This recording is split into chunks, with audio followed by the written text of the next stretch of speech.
Oblivion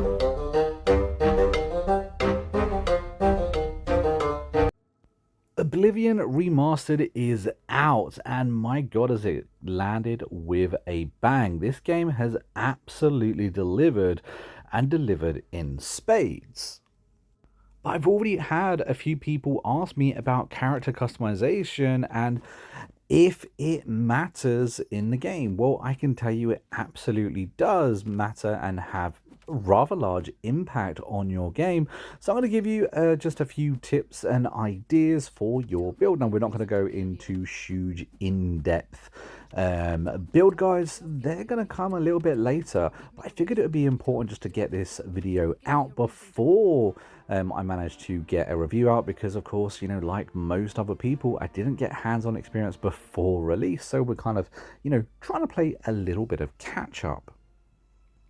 First of all, I would like to say, when it comes to character customization within this game, play whatever you think is the coolest thing, because this is a huge game and you're able to spend probably over 100 hours in this game. So, you know, think about the character that you're creating, because you're going to be playing as them for an awful long time. So if you happen to think any one of them looks cooler than the other, just on an aesthetic, you know, setting, pick that option, because at the end of the day, a lot of what your choices are at the beginning really don't matter. Now, the reason I say they don't matter is because essentially, as you play through the game, if you put enough effort and time into the game, every single one of your stats can get maxed. Every single one of your stats can reach level 100. Now, picking a race at the beginning of the game does give you a little bit of an edge here and there, but just keep that in mind. Essentially, if you want to play as this guy, you play as this guy. His stats can get maxed as you go through. I do think it's important to kind of talk about the this guy and the Kashyyyk as well. Now, this guy has a ability where you can breathe underwater, which sounds absolutely amazing. And early game, it actually is. You can find some interesting things under the water. However, there is a spell you can learn later in the game, so therefore it makes that useless. Same with the Kashyyyk. The Kashyyyk can essentially see in the dark. Now, that is a pretty decent ability that you can toggle on and off, but the remaster is considerably more bright than the original, therefore that ability is a little bit less needed.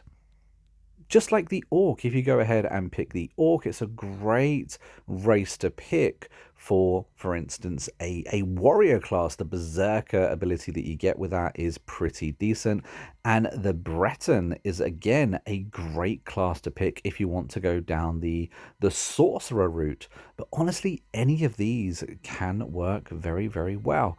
Another thing to keep in mind is that taller races, like for instance the elves, are actually faster than the other races, because speed in this game is actually based on how tall your character is, and the elves are just naturally taller.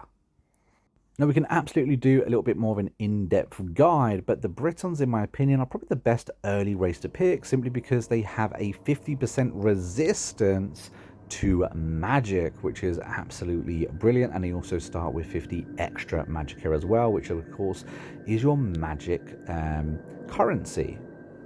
Now, I also think it's important to talk about origins really quickly, because there's some really good origins here, some meh origins, and some that I would probably recommend going down. Now, the Apprentice, for instance, is really strong, but it has a weakness to magic, 100% by magic. In other words, you make yourself a massive glass canyon. The other one is the Steed. The Steed essentially gives you extra movement speed, which can be useful, but ultimately it's kind of not necessarily needed. What I'm trying to say is that within the origins, there are some really good ones that you can pick if you know what you're doing. My advice is to pick one without any kind of debuffs and just have it give you an extra hand in the game. Of course, you can pick absolutely any of these. This one is pretty amazing. However, there is no magic recovery whatsoever. Therefore, you are essentially only getting your magic back from absorbing other magic. There is going to be an amazing build for that, but for someone that doesn't understand Oblivion, I probably would steer clear. Another one that is kind of meh would be the Lover. You get to paralyze someone, and unfortunately you actually get to learn that spell later in the game too.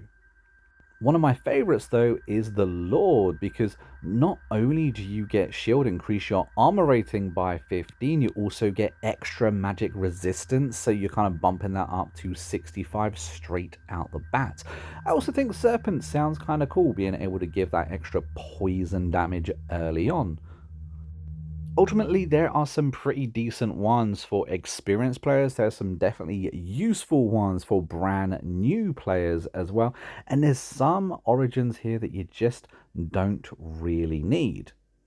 Now, of course, if you're a brand new player, if you want to be a warrior, pick the warrior. If you want to be a rogue, pick the thief. And if you want to be a wizard, pick the mage. I wouldn't necessarily pick this shadow because although it does turn you invisible, the downside is if you interact with absolutely anything, that stops working, meaning it's essentially useless, and you can actually learn a spell later in the game that's going to be so much better. Stealth combat, stealth in this game is actually really strong and a decent line to go down, but you really don't need the shadow. The ritual is one that I think is actually pretty decent. It has some buffs, it gets you to restore health once per day, and if you can wait for 24 hours to, get that to come back, and I can definitely see it having some uses. The tower is one that I just don't think is that good at all, because at the end of the day, you can learn to pick locks rather quickly in this game, and then you've got an auto pick lock ability once you manage to get that skill up. And while Tower Warden, the greater ability, sounds cool, being able to reflect damage for 2 minutes, you're only reflecting 5%, which again is just not enough damage whatsoever. And again, another skill or buff that you can acquire later in the game. And while I was saying that the Serpent does sound cool, being able to poison your target, and I do think it sounds cool, using it depletes your fatigue by 100, meaning that although the person you're attacking is going to be pretty, vulnerable, you're not going to be able to capitalize on that. One thing I forgot to mention about your character, your race that you pick. Now, on the original Oblivion, it used to matter quite severely, or at least not severely, but it used to matter what sex you was, whether you was male or female. It would give you slight changes within your initial points, your attributes right at the beginning of the game. It no longer does. They've taken that off, which is, I think, a good thing, because it means you get to, really experience, and you don't have to get debuffed just because you choose to be a female. Ultimately, like I said at the beginning of this video, pick whoever you want. There's definitely some ones that are stronger than others for certain builds, but playing this game, you're going to have an idea of what it is you want to do. Do you want to be an archer? Do you want to be a warrior? Do you want to be a mage, or a mixture of all three? And if so, that's absolutely fine.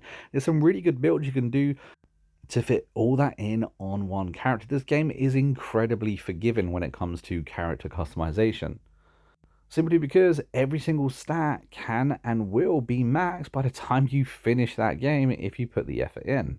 And of course, in order to level all of these things, all you have to do is actually do something. Almost everything you do in this game will give you experience in one way or another, whether it be luck, strength, willpower, whatever it is. Your simple actions in a game, just level it as you play.